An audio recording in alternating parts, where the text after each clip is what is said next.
নিরাপত্তাজনিত কারণে অনেকটাই অচল ছিল দেশের গুরুত্বপূর্ণ বেনাপোল পেট্রাপোল ইমিগ্রেশন। সীমিত ছিল যাত্রী পারাপার। পরিস্থিতি স্বাভাবিক হতে শুরু করায় পুরোদমে চালু হয়েছে কার্যক্রম। পাসপোর্টধারী যাত্রীরা ভারত এবং বাংলাদেশ আসা যাওয়া নির্বিঘ্নে করতে পারছেন। কোয়ালিটি সম্পন্ন আন্তর্জাতিক মানের still bar CSRM, committed for better still. এক সপ্তাহ পর পুরোদমে চালু হয়েছে বেনাপোল পেট্রাপোল ইমিগ্রেশন চেকপোস্ট কার্যক্রম। ফিরেছে কর্মচাঞ্চল্য।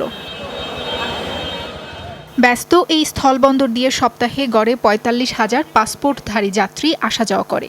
রাজস্ব আদায় প্রায় ৭ কোটি টাকা। কিন্তু সাম্প্রতিক অস্থিরতার প্রভাবে গত ৫ থেকে ১২ আগস্ট পর্যন্ত মাত্র ৪,৫০০ যাত্রী পারাপার হয়েছে।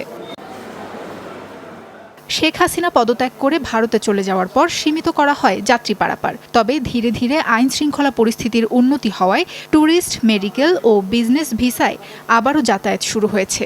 স্বস্তি ফিরেছে বন্দরের কার্যক্রমে। গিয়েছিলাম চিকিৎসার জন্য, আজকে ফেরত যাচ্ছি। আমার আসা যাওয়ার কোনো প্রবলেম হয়নি। বর্ডারে সবকিছু ঠিক আছে, পরিবেশও সুন্দর, আর স্বাভাবিকভাবে যাওয়া যাচ্ছে, কোনো হয়রানি বা কোনো কিছু হচ্ছে না। ভারতীয় নাগরিক, বাংলাদেশে গিয়েছিলাম ট্যুরিস্ট বিষয়ে, খুব সুন্দরভাবে ঘুরে এসেছি। বর্ডার চালু আছে, সবাই যাতায়াত করতেছে, কোনো সমস্যা নেই। কর্তৃপক্ষ জানায়, যাত্রীদের সার্বিক নিরাপত্তায় বিজিবি ছাড়াও আইন শৃঙ্খলা রক্ষা বাহিনীর সদস্যরা নিয়োজিত আছেন।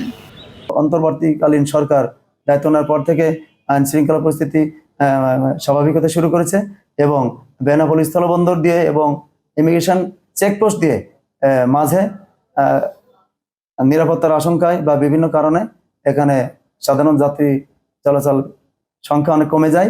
গত জুলাই মাসে ছাত্র আন্দোলন শুরু হলে তখন থেকেই বন্দরে যাত্রী কমতে থাকে।